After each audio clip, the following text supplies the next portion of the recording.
In this video, I'm going to discuss my chip strategy and how I'm approaching it. I'm going to tell you the best players to buy for your chip strategy. I'm also going to tell you the best fixtures for attackers and defenders. If you're a returning viewer and you've not yet subscribed to the channel, hit the subscribe button now so you don't miss a beat. Pickford's in goal against Wolves away. He's also got West Ham at home next game week as well. That's in blank game week 29. I'm going to use that phrase a lot now because I'm not free hitting that game week. I'm going to wildcard after that game week. And to get 11 players, I can't sell any players that play in that game week. So another thing that you're going to hear me say a lot is that I won't be selling a particular player because they play in that blank game week. At the same time, just because a player blanks in game week 29 doesn't mean that player is definitely going to get sacrificed and sold. For example, I've got Trent. He does blank, but out of him and Van Dijk, I'm much more likely to sell Van Dijk and keep Trent, even though I could be keeping both of them and starting three other defenders. If either of those players were to get sold, of course that would be next game week and not this game week against Southampton at home. Gabriel's fixture against United away this game week isn't quite as easy as Southampton at home, but it's not a difficult fixture still. He does have a difficult one next game week against Chelsea at home though, but at least he does play in blank game week 29, so he'll be going nowhere for the foreseeable future, and I probably will keep him on the wildcard as well.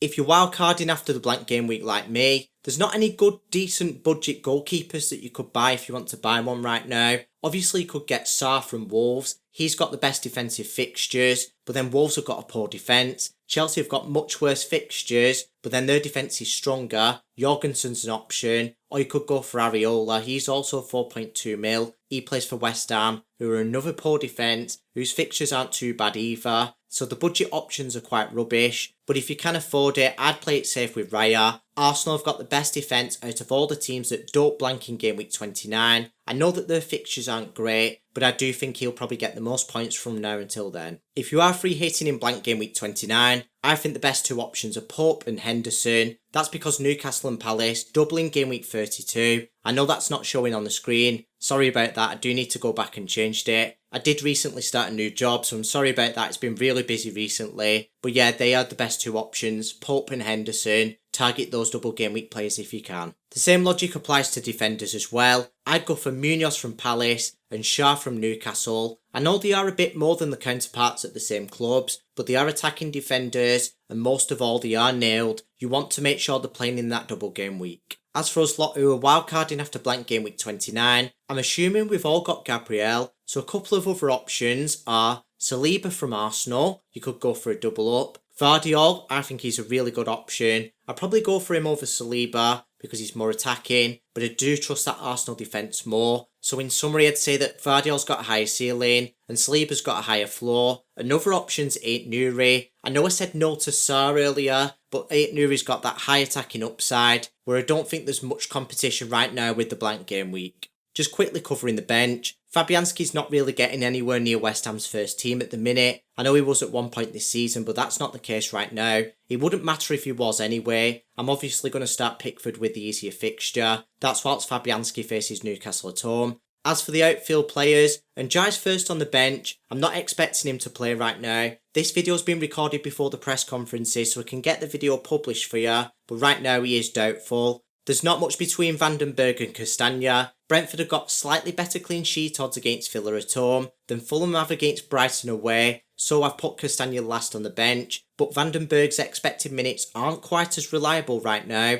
whilst the video's being recorded, so I might have to swap those two around before the deadline. Make sure you follow me on Twitter to get my final team reveal. Moving on to midfield, I've got Salah, Palmer and Eze. I'm blessed that they're all facing promoted sides at home, and they all feature in the best captain video as well. I won't spoil that for you, but I do cover the triple captainship. It might actually be worth using it in a single game week if you think about it. Make sure you watch that if you've not already after this video. You'd think Salah would be the first player I want to keep through the blank game week. That might not be the case though. Haaland plays in blank game week 29, then he faces Leicester at home in game week 30, and I am planning on wildcarding in game week 31. That's when we should get the double game week information, so I can chase all of that upside what I can. So with Salah already blanking there, he's also got Everton at home in game week 30, and that's actually a difficult fixture from an attacking perspective. In those two game weeks, I feel like Haaland might be worth it. If you want to find out if I'm pulling the trigger or not, make sure you subscribe and you'll find out next game week. Eze might be a player that I do keep through blank game week 29. I know it sounds ridiculous if I'm not going to keep Salah, but that is because of the budget, of course, and he does get to face Southampton away in game week 30, so he might not be a player that I do sacrifice. Despite Palmer having a difficult fixture against Arsenal away in game week 29, he has got Spurs at home in game week 30, and the fact he does have a fixture in the blank game week is enough. That's better than quite a lot of players.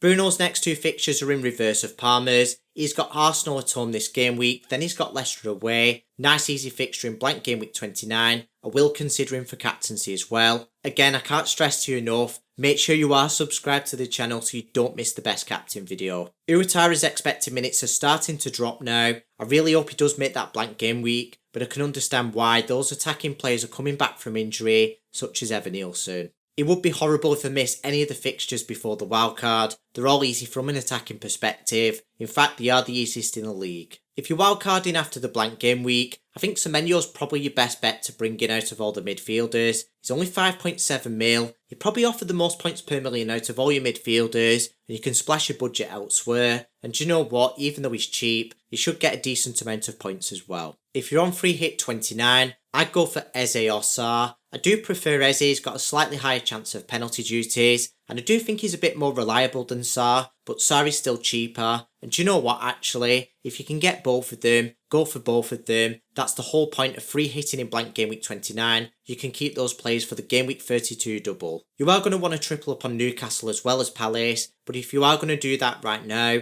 there's no point going for any Newcastle midfielders. There aren't any good options. There would have been if Gordon wasn't sent off. The Newcastle forward's very easy. You probably already got him. That's Isak. As for Palace, it is difficult right now. This video's been recorded before the press conferences. I'm not sure how long Mateta's injured for or how severe it is. Now, Nketiah should be playing. He's only 5.9 mil, but he's not guaranteed to play in that double game week. Right now, there is a possibility that Mateta might be back for that double game week, so I wouldn't roll the dice on a Palace forward. If you do want to get a Palace forward for the double, I would wait until closer to the time where we've got an actual confirmation. If you're wildcarding after the blank game week, initially I would have said Evan Nielsen, but we're not sure about his expected minutes right now. He has only just returned from injury, so I would recommend Chris Wood. He's got a decent set of attacking fixtures, he's nailed, he's on penalty duties, and he's only 7.2 mil, and he doesn't have much competition either. I've got Isak up front against West Ham away. That's a decent attacking fixture. He does blank in game week 29, but I do plan on keeping him because he's got Brentford at home in game week 30, which is a decent attacking fixture again. Then I want to keep him on the wild card. I've got a lot of money tied up in him. He's got Leicester away straight after the wild card, and he does have a double game week as well.